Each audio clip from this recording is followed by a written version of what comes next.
Ibu-ibu, saya kenalan dulu nih. Ya, namanya Bu Nizla. Saya di Karangtengah. Buka masker dikit dulu. Nah, ntar kalau ketemu di jalan ya. Nah, kalau ketemu di jalan tegur aja, gitu. Kita saling curhat nih. Sama-sama ibu-ibu, sama-sama stres masa pandemi, ya. Kita ini sesi curhat aja, gitu ya. Ibu-ibu, ini tadi sebelumnya pembicara dua sebelumnya memberikan pencerahan bagaimana kalau sudah terjadi KDRT. Bu Tini bilang laporkan, gitu ya. Nah, saya menyampaikan materi bagaimana mencegah KDRT dimulai dari mana? Dari pendidikan anak, ibu-ibu. Itu awalnya. Kita mencegah anak kita menjadi pelaku KDRT dan kita memberikan harga diri yang tinggi pada anak kalau dia jadi korban. Kita harapkan anak kita mendapatkan jodoh yang lembut hatinya, yang bertakwa kepada Allah Subhanahu wa Ta'ala. Tapi Al-Quran sudah memperingatkan, bahkan memberikan contoh bagaimana Asia, istri Firaun, sesolehah apa Asia itu sampai berjodoh dengan Firaun, gitu ya. Nah, ini nanti pembahasannya panjang. Kita akan bahas lagi di penyuluhan berikutnya. Bukankah Allah sudah berjanji wanita baik-baik mendapatkan laki-laki baik-baik? Demikian juga sebaliknya. Tapi toh di Al-Quran juga sudah ada contoh bagaimana istri Nabi Nuh, gitu ya. Ya, dia nggak mau kan diajak menyelamatkan diri ke perahu besar yang dibuat oleh Nabi Nuh. Itu. Bagaimana Asia istri Firaun, perempuan soleh, mendapatkan laki-laki yang mengaku dirinya Tuhan. Nah, ini berawal dari konsep pendidikan anak. Ibu-ibu, kita nggak perlu baca buku, menonton video parenting dari barat. Al-Quran sudah sangat sempurna. Semuanya diatur dalam Al-Quran surat Al-Luqman. Luqman ayat 12 sampai 19. Udah, kita lihat itu aja kalau mau didik anak. Gak usah lihat-lihat yang lain, gitu ya. Sudah lengkap, Islam agama yang sempurna. Kita sudah diajarin Allah nih cara mendidik anak itu 12 sampai 19 Luqman. Saya selipin dikit, kalau waris sudah diatur dalam Quran juga ya. Ya, semua udah diatur gitu. Kalau waris di Quran surat berapa ibu-ibu? Ayo. Anissa ayat.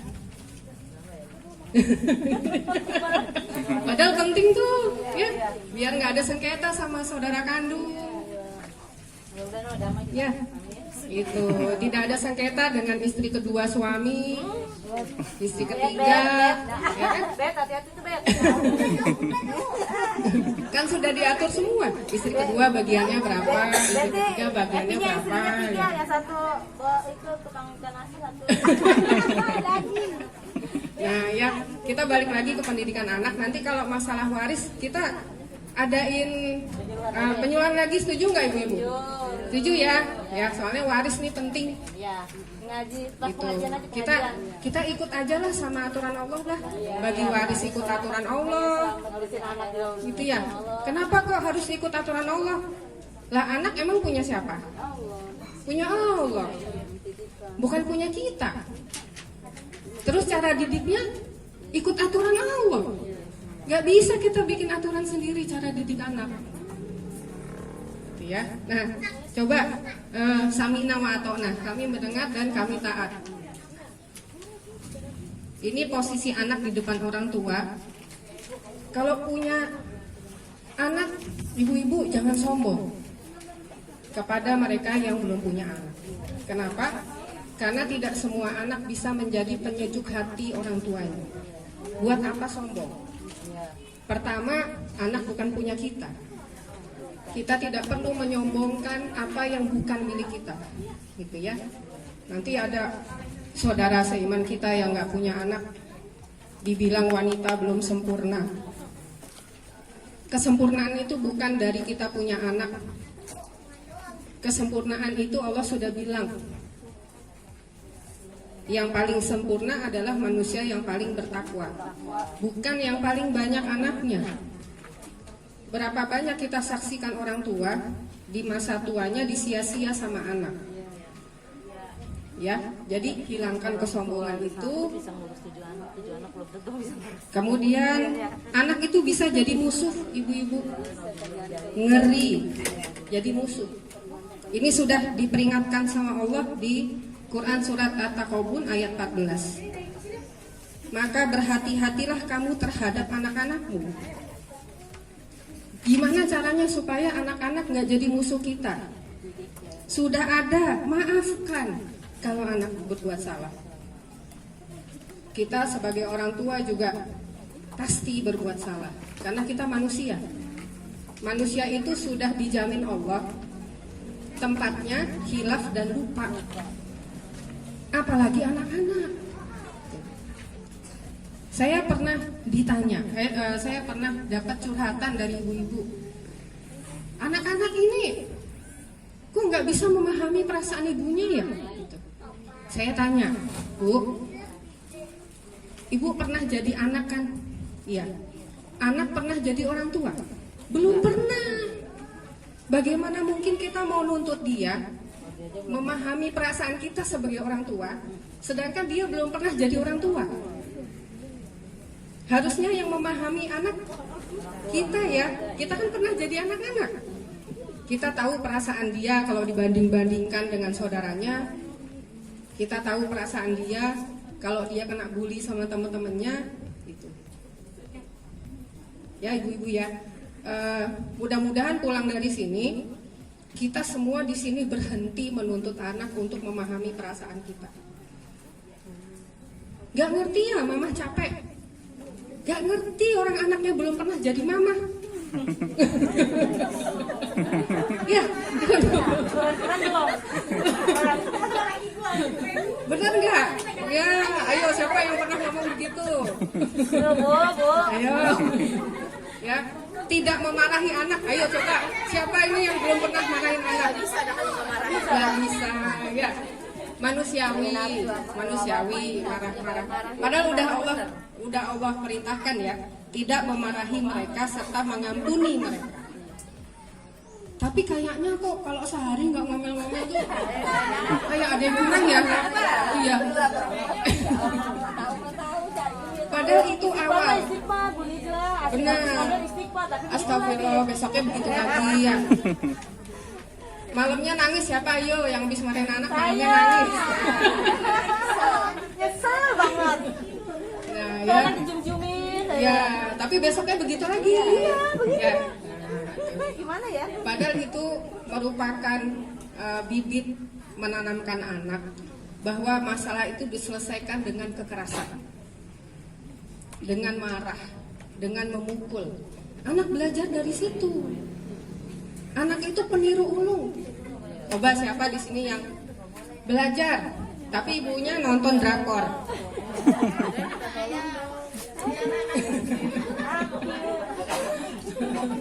Ini kalau kayak begini, kayaknya kok kita salah melulu ya jadi orang tua ya. Gak apa-apa ibu-ibu, kan belum ada sekolah orang tua. Gak masalah ya. Maksudnya kita tahu kalau itu salah, jangan diulangi lagi. Dan salah satu peredam kita untuk menghadapi tingkah laku anak-anak, sering-sering baca perintah-perintah Allah ini. Jangan memarahi. Begitu mau marah, diem dulu. Kalau kata dosen psikologi, ibu-ibu kalau ngadepin anak mau marah, diam, tarik nafas sampai 30 kali. 30 kali itu udah meredam tuh, itu penelitian psikologi loh. gitu kan? Dia waktu itu penyuluhan juga 30 kali.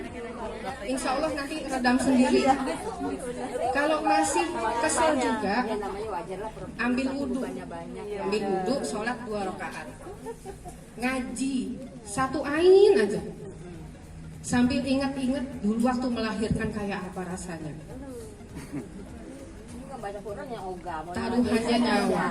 Itu aja ngeliat tuh. Nggak mau, ya dia aja nggak mau. Iya, ya taruhannya nyawa. Kalau kita kemarin anak nggak tahu ya, dulu susah 9 bulan. Orang dia belum pernah hamil. Gimana cara ngerasain susahnya? Gitu. Ya. Nah, anak sebagai musuh, anak bisa jadi cobaan, bisa menjadi ujian.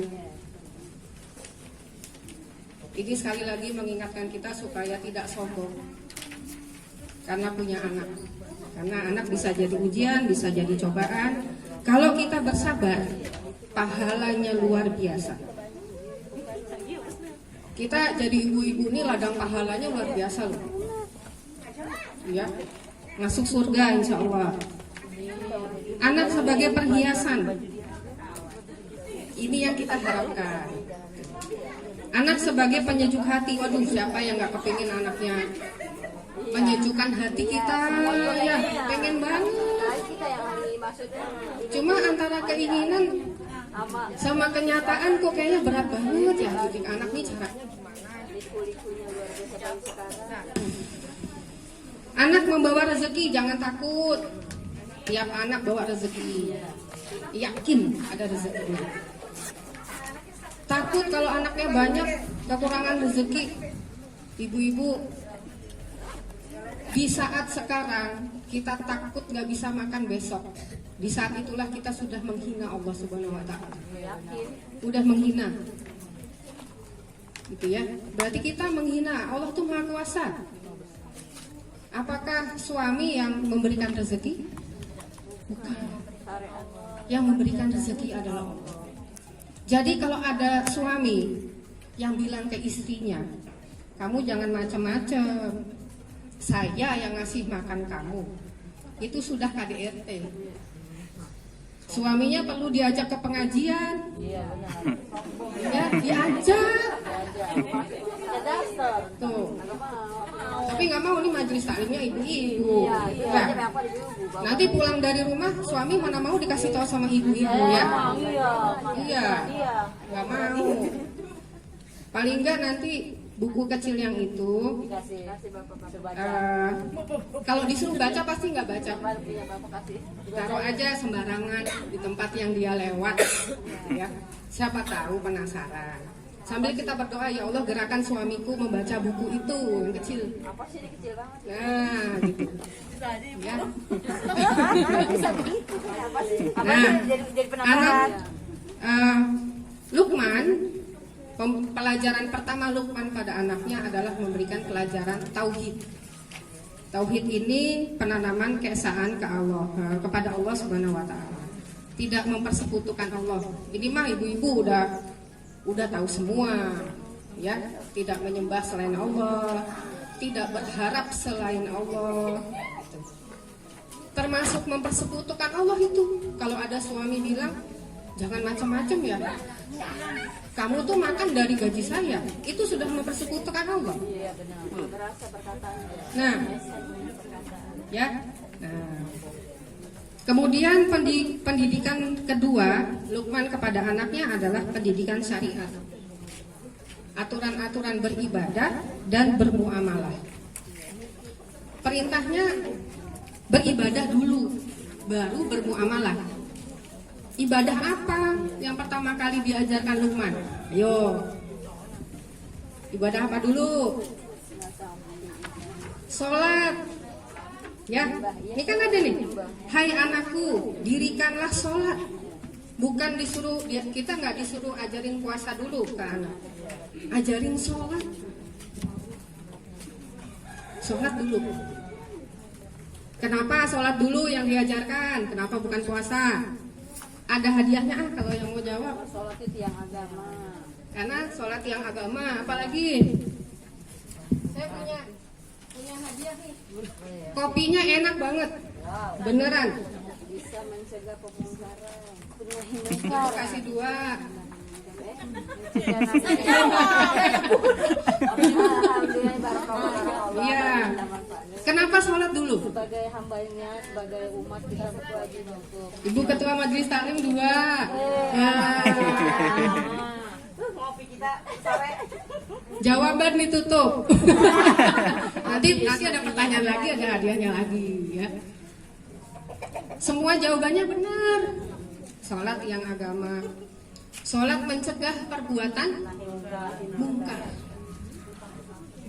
Mungkar itu apa ya ibu-ibu ya?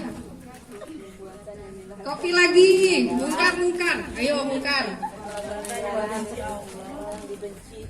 Perbuatan. Gak dapat hadiah lagi walaupun benar jawabannya. Kita dibawa sama ketua semua. Ada orang-orang betul orang. Jawab Bu. Jawab apa? Ini yang belakang Bu. Ayo. Amar ma'ruf nahi mungkar itu apa?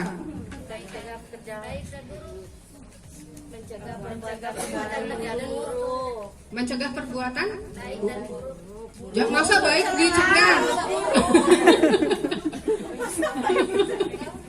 Ayo nahi apa? Amar ma'ruf, menegakkan kebaikan, mencegah kemungkaran. Mana yang paling susah?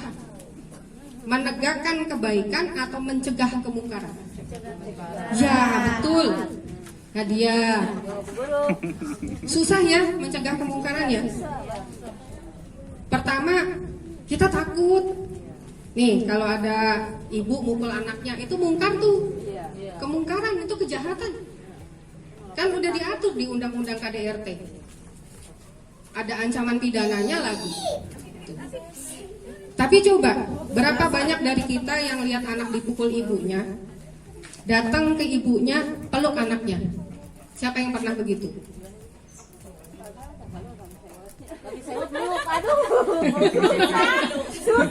Nanti ibunya jangan ikut campur, ini anak saya. Dia nggak sadar bahwa anak itu bukan punya dia, punya Allah. Gitu, ya. Apakah Allah memerintahkan anak dipukul? Tidak. Saya pernah mengajar di universitas yang 80%-nya non-Islam. Mereka memprotes, gitu ya. Bu Nizla, benarkah dalam Islam kalau anak itu umur 7 tahun nggak mau sholat boleh dipukul? Saya bilang iya. Itu Bu, pelanggaran terhadap perlindungan anak.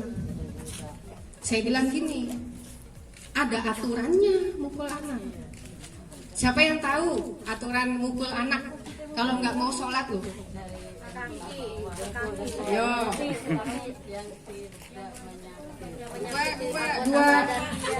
Dua kopi enak banget ini bener. Nanti ya. Apa? Aturannya gimana? Tidak mengakibatkan luka pada anak, ya betul. Tapi bagian tubuh mana yang diajarkan Rasulullah? itu merah. Ibu-ibu yang boleh dipukul cuma sini, punggung tangan saja. Pak, alatnya apa? Garis.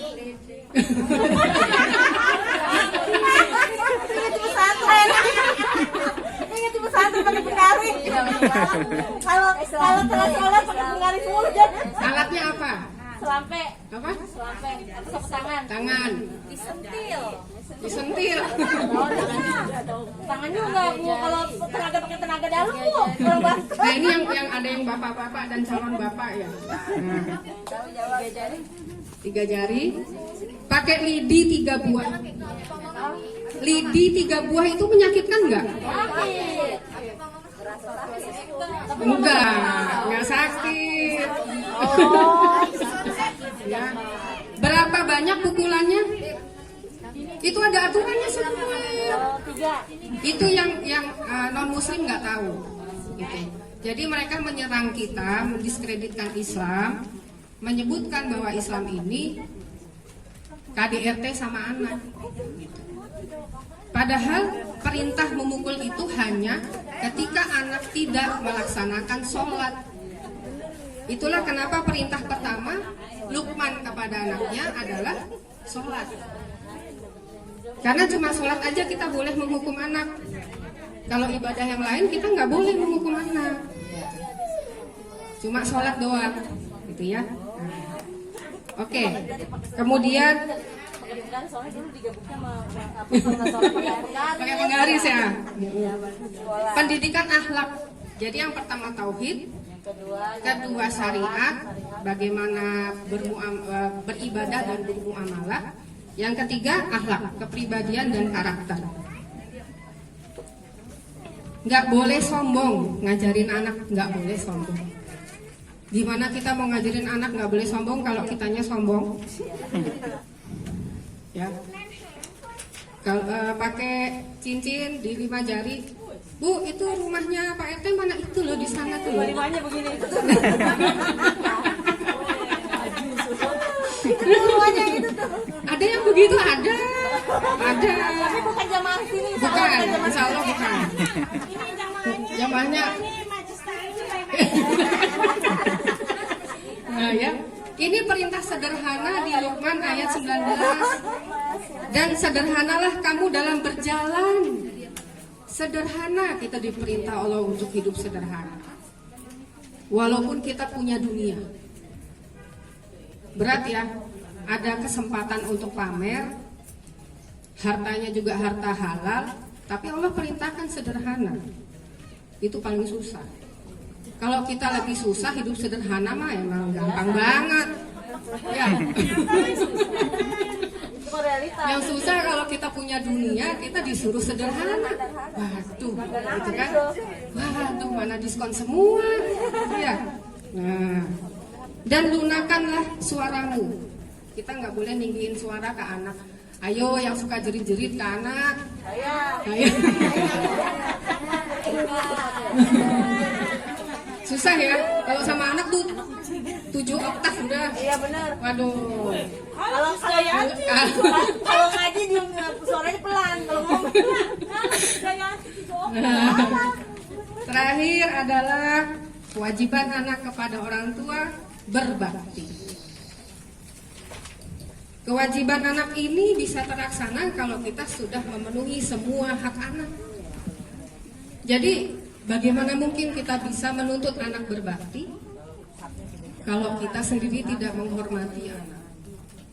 Anak ini punya hati, punya jiwa, dia bisa tersinggung, dia bisa sakit hati. Cuma dia nggak berani ngomong karena kalau orang tuanya diomongin, orang tuanya tambah marah, gitu kan ya. Berbakti kepada kedua orang tua. Ya, kita juga anak ya. Siapa yang punya orang tua? Ada yang masih punya orang tua? Ya, udah nggak ada, nggak apa-apa. Kalau orang tua udah nggak ada, berbaktinya gimana? mertuanya dia punya. Mertua punya. Berbakti pada orang tua yang sudah nggak ada. Ibu-ibu, pertama kirim doa. Yang kedua bersedekah atas nama orang tua. Dalam sehari di budget beli aja satu nasi bungkus harga 15.000, kasih sama penyapu jalan satu aja. Ya, ini sedekah atas nama Bapak Haji Jamil Husain, bapak saya ya. Ini almarhum rahimahullah. Jadi kita menyedekahkannya atas nama orang tua.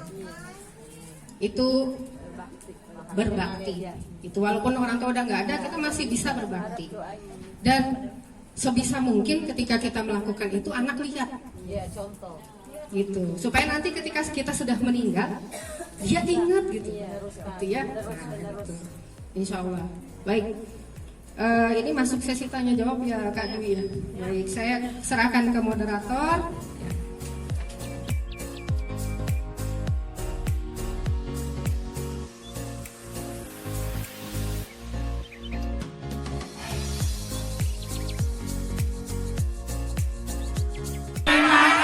Kepada Fakultas Hukum Universitas Al-Azhar Indonesia atas atas edukasi yang telah diberikan kepada kami.